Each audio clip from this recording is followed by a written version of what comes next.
The reason that you come to university to be educated is because there is nothing more powerful than someone who is articulate and who can think and speak.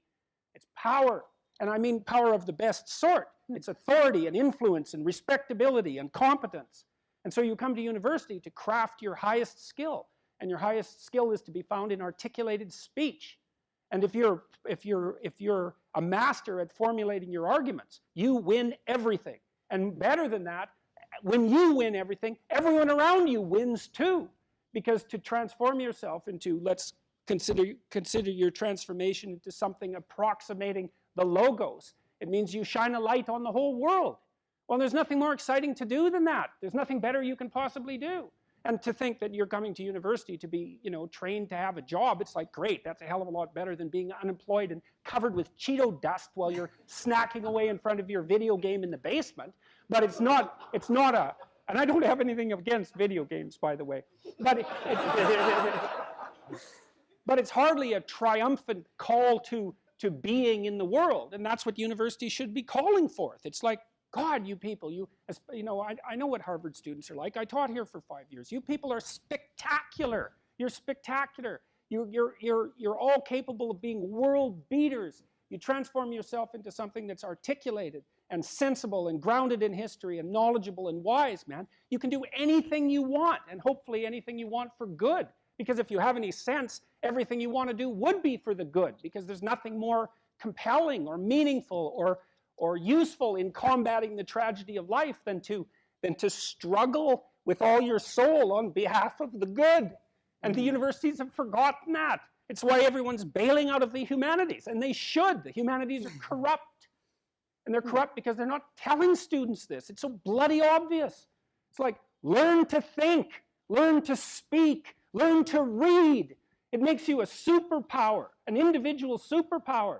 You have, and I don't understand why that isn't just told to students. It's not that hard to understand, and everyone wants to hear it. It's like, really, I could do that? I could do that? It's like, yeah, really, you could do that. And the whole society around you has labored for really thousands of years to provide every single one of you with this spectacular opportunity that you have while you're undergraduates and graduate students here, man. Everyone's just praying that you would come here and manifest everything that you could manifest. And that's what you should be doing, instead of waving placards and complaining about how you're oppressed, for God's sake. You see these Yale students complaining about their oppression. It just leaves me aghast. It's like, well, we're against the ruling class. It's like, no, you're baby ruling class members. You're young.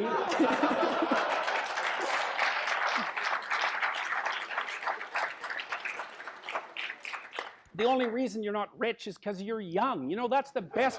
Really, if you look at the 1% even, the dreaded 1%, most of those people are old. Why? Well, when you progress through life, if you're reasonably successful, you trade in your promising youth for your wealthy old age, but you're still bloody old. Would you trade it? Would you trade your youth for that? Like, if you factor age out of the economic equation, things look a lot different. Well, of course older people have more money.